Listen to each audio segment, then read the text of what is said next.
When my daughter-in-law told me to leave her house, I didn't cry. I didn't raise my voice. I didn't ask why. I didn't beg her to reconsider, and I didn't remind her of all the years I had given to that family. I simply stood there, listening to her words as if they were being spoken to someone else, someone far away from my body. And when she finished speaking, when the air between us fell quiet and heavy, I smiled. It was not a brave smile. It was not a proud smile. It was the kind of smile that comes when the heart shuts down to protect itself from shattering too loudly. I smiled because if I didn't, I knew I would fall apart in a way I might never recover from. I smiled because something deep inside me broke so gently, so completely, that even my tears forgot how to come.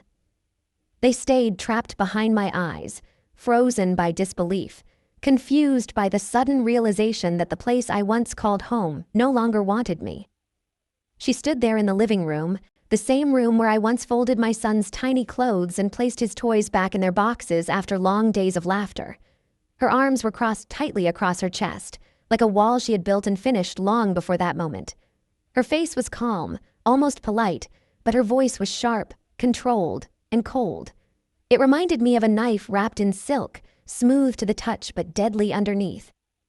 She said my name slowly, carefully, the way people say goodbye when they know there is no coming back. She told me I was disturbing the peace of her home. Not our home, her home. She said it was time I found somewhere else to live, as if she were talking about moving an old piece of furniture that no longer matched the room. As she spoke, my eyes drifted past her and landed on my son. My son. The child I carried for 9 months, the boy whose first cry still echoed in my memory, the man I raised with every ounce of strength I had. I searched his face desperately, silently begging him to interrupt her, to laugh and say this was all a misunderstanding, to stand up and say, "No, Mom stays." But he didn't. He stayed where he was, leaning against the wall like he wanted to disappear into it. He didn't look at me, and he didn't look at her. He stared at the floor as if it held answers he was too afraid to read out loud. That silence crushed me more than any insult ever could.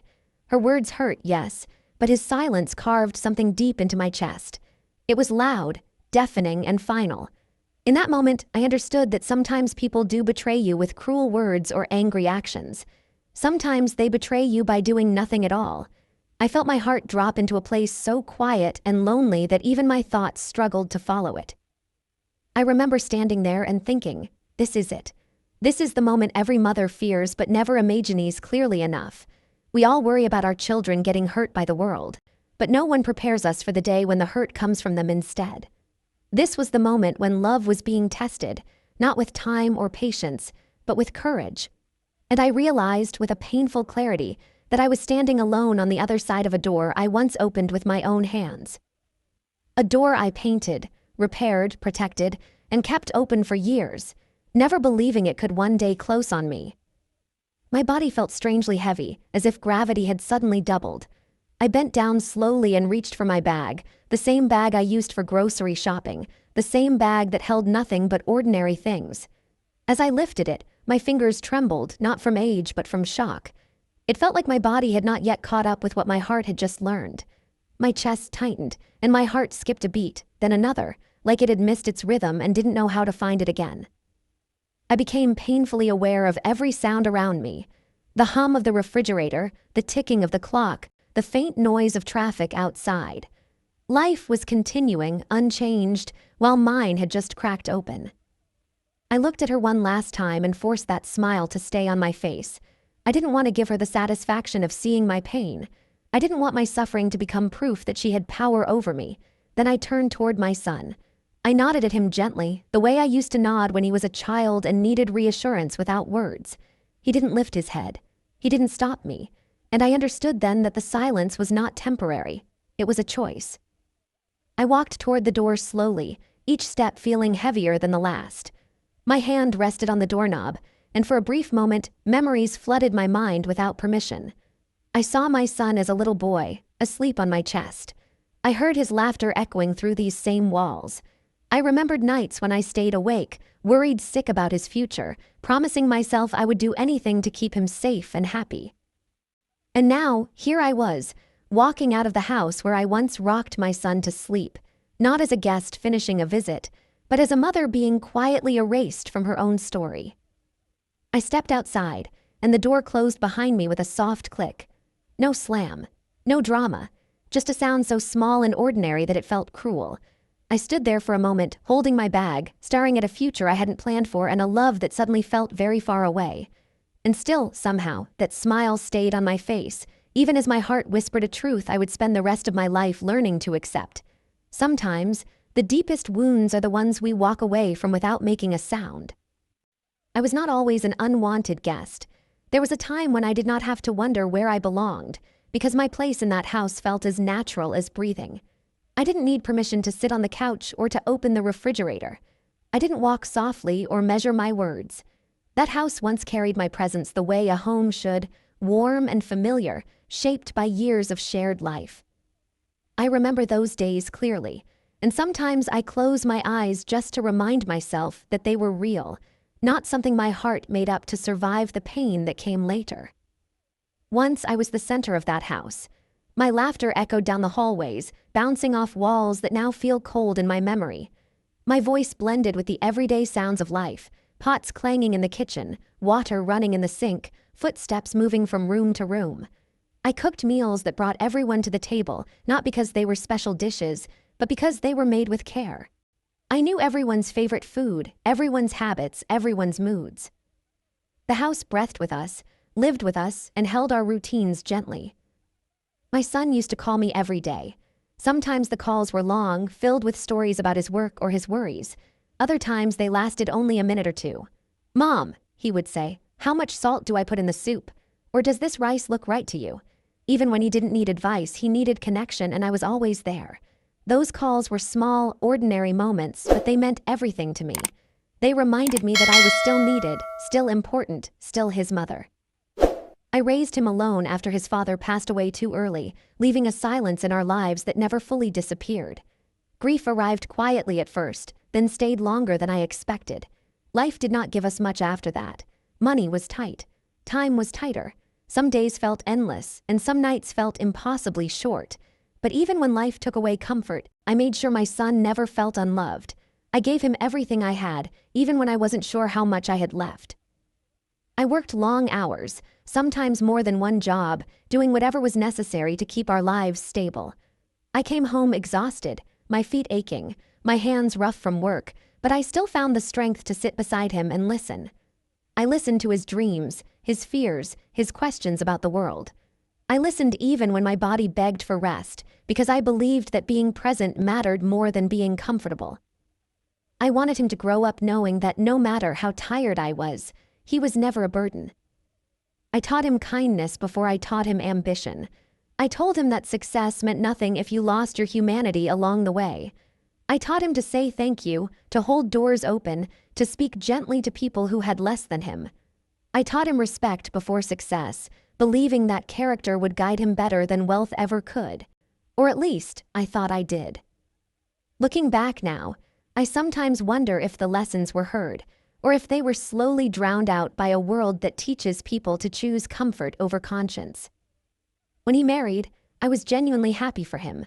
I saw the excitement in his eyes, the nervous joy of starting a new chapter. I welcomed his wife with open arms, not because I felt obligated, but because I truly wanted her to feel safe and loved. I treated her like the daughter I never had. I imagined long conversations, shared laughter, mutual respect growing naturally over time. I believed that love expands when we allow it to, that there is always room for more. I defended her when relatives criticized her, even when their words stung my own pride. I told them she was doing her best, that marriage is not easy, that everyone needs time to adjust. I praised her cooking even when it burned, smiling and saying it reminded me of my own early mistakes. I stayed quiet when she corrected me in my own kitchen, telling myself that this was her space now, her way of making the house feel like hers. Each time I swallowed my discomfort, I told myself it was a small price to pay for peace. I told myself this was love. I told myself patience builds families. I believed that if I gave enough understanding, enough silence, enough space, everything would settle into harmony. I didn't realize that patience, when it goes unbalanced, can slowly turn into self-erasure. I didn't notice how often I stopped expressing my own needs, how easily I stepped back instead of standing my ground. I thought I was being generous. I didn't see that I was teaching people how to overlook me. When they asked me to move in for a little while, I didn't hesitate. They said it would be easier for everyone. They said we could support each other. They said family should stay together. I believed them without question. I sold my small apartment, the place where I had lived independently for years, the place that carried my routines and my quiet moments. I gave up my independence without mourning it, convinced that I was gaining something greater in return. I told myself, this is what family does. We take care of each other. We share space, burdens, and love. I imagined myself helping with meals, offering advice only when asked, being a steady presence without interference. I imagined growing old surrounded by family, feeling useful, feeling included. I never once imagined feeling like an inconvenience in a house built on my sacrifices. I did not know that with every box I packed, with every item I let go of, I was slowly packing away pieces of my dignity too. I didn't know that those boxes would never be opened again, that the life I had carefully built with love and sacrifice would quietly fade into the background. I thought I was stepping into a shared future. I didn't realize I was walking toward a place where my presence would eventually be questioned, measured, and finally rejected. Back then, I still believed that love, once given, always finds its way back. I didn't yet understand how fragile that belief could be, or how easily a mother's devotion can be mistaken for something disposable. It didn't happen all at once. There was no single argument, no sudden explosion that announced the beginning of the end. If there had been, maybe I would have understood it better. Maybe I would have known how to respond. Instead, it arrived slowly, quietly, in ways that were easy to dismiss at first. The kind of changes you notice only when you look back and realize how far you've drifted from where you started. At first, it was little things so small that I told myself I was imagining them. She stopped asking my opinion about everyday matters. The questions that once felt like invitations, what to cook, where to place things, how to handle a situation, simply disappeared. Decisions were made without me, and I learned about them after they were already done. I told myself this was normal, that she was settling into her role, that independence was healthy. I smiled and stepped aside, believing that giving space was the same as giving love. Then she stopped greeting me in the morning. There was a time when we exchanged simple words, a quiet good morning as we passed each other in the kitchen. Those words were never dramatic, never emotional, but they acknowledged presence. When they stopped, the mornings began to feel colder. I would hear her moving around, hear cabinets opening and closing, and when I stepped into the room, there would be silence. No eye contact, no acknowledgement. Just the quiet understanding that I was there, but not really welcome. Soon after, she started sighing when I entered the room. Not loudly, not in a way that could be openly questioned, but softly enough to be felt. A small sound that carried weight. Each sigh landed on my chest like a reminder that my presence was unwanted. I began to hesitate before leaving my room, listening first, waiting for the right moment, as if timing could soften my existence. I started measuring my steps, my movements, my voice, afraid that even the sound of me living was too much. My son began coming home later. At first, I told myself he was busy. Work, responsibilities, adult life, these things pull people in many directions. But then the lateness became routine. Dinners went cold waiting for him. Conversations were postponed, then forgotten. When he did come home, he looked tired in a way that felt heavier than physical exhaustion. Conversations became shorter, reduced to quick exchanges that ended before they truly began. Laughter disappeared quietly, like a guest who didn't want to disturb anyone on the way out. I noticed the change in myself too. I stopped telling stories. I stopped sharing thoughts that once felt natural to express. I began to observe more and speak less, watching the way words seemed to create tension rather than connection. I tried harder in the ways I thought mattered. I cooked less, believing that fewer meals meant fewer chances to be criticized. I spoke less, believing silence would keep the peace. I made myself smaller, emotionally and physically, hoping that shrinking myself would make me easier to keep. But the smaller I became, the more invisible I felt. It was a strange kind of loneliness, being surrounded by people yet feeling completely alone. I was there, present in the house, yet absent from their lives. I existed in the background, careful not to interfere, careful not to need too much. I had never felt so unseen, even during the hardest years when I struggled on my own. One night, I couldn't sleep. The house was quiet in the way it gets when everyone thinks the day is over. I lay in bed staring at the ceiling, listening to the faint sounds of life moving around me. That was when I heard them arguing in whispers. Their voices were low, controlled, as if they were afraid of being heard, yet not careful enough to protect me from the truth. My name floated through the air like something dirty, something uncomfortable no one wanted to touch directly. I sat up in bed, my hands folded tightly in my lap, staring at the wall in front of me. I pretended I couldn't hear, even though every word felt like it was being carved into my chest. I listened as my life was discussed like a problem to be solved, an inconvenience to be managed. There was no anger in their voices, just frustration. And somehow that hurt more. Anger fades, but frustration settles in and stays. I didn't cry, I didn't move. I just sat there, breathing quietly, trying to make myself disappear even more than I already had. In that moment, I realized how much I had already lost without noticing. Not just space or comfort or authority, but the feeling of being valued, the feeling of belonging. The next morning, my son avoided my eyes. We stood in the same room, close enough that I could see the familiar lines of his face, the features I once traced with my fingers when he was small. But he wouldn't look at me. He spoke to me through the air, his words careful and distant, as if eye contact might force him to acknowledge something he wasn't ready to face. That was when I knew something precious was slipping away. Not all at once, not dramatically, but steadily, like sand falling through fingers that can't close fast enough. I felt it then, deep in my bones, that the silence growing between us was not temporary. It was becoming a permanent space, and no matter how quietly I lived, no matter how much I tried to adapt, it was only getting bigger. The day she told me to leave was not loud. There was no shouting, no raised voices, no broken objects, no dramatic confrontation that could be blamed on anger. That almost made it worse. It was quiet, controlled, and final, like a decision that had been made long before I ever heard it spoken aloud. She chose her words carefully. She said it would be better for everyone. She said I would be happier somewhere else, as if happiness were something that could be packed into a bag and carried away without leaving anything behind. She said things had changed, and her tone suggested that this change was natural, reasonable, and long overdue. She spoke as if she were explaining a simple fact, not uprooting a life. As she talked, I turned my eyes to my son. I didn't interrupt her. I didn't defend myself. I waited. I waited the way I used to wait when he was a child and fell down, trusting that he would get back up on his own. I waited with the same faith I had always placed in him, believing he would speak, believing he would say something, anything, that would tell me I still mattered. But he didn't. He stood there in silence, his face unreadable, his body stiff, as if frozen between two worlds. His quiet wrapped around my heart and squeezed until I couldn't breathe. It was not just the absence of words. It was the absence of protection, of loyalty, of love.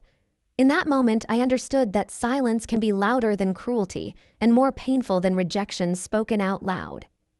Something inside me shifted then, settled into a truth I could no longer avoid. Love that does not protect you is no longer love. Love that watches you being pushed aside and chooses comfort over courage is something else entirely.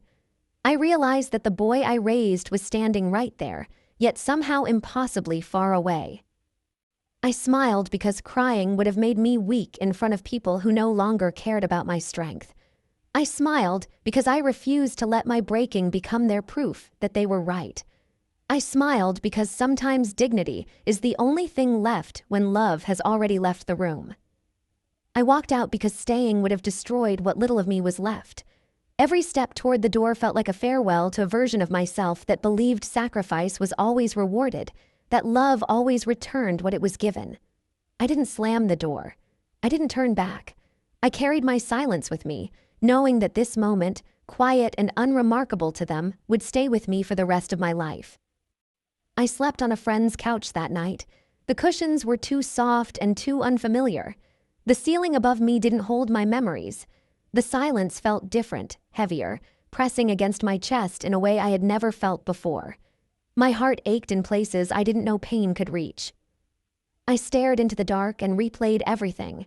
every sacrifice, every late night, every dream I put aside so my son could chase his. I replayed moments I thought were proof of love and wondered when they turned into obligations in someone else's mind. And I asked myself a question that had no answer. When did I stop being his mother and start being a burden? Days passed, then weeks. Time moved forward even when I didn't want it to. I woke up each morning feeling like I had forgotten something important, only to realize it was the life I once lived. Slowly, painfully, I learned how to breathe again. I learned how to drink tea without remembering the sound of my son coughing as a child.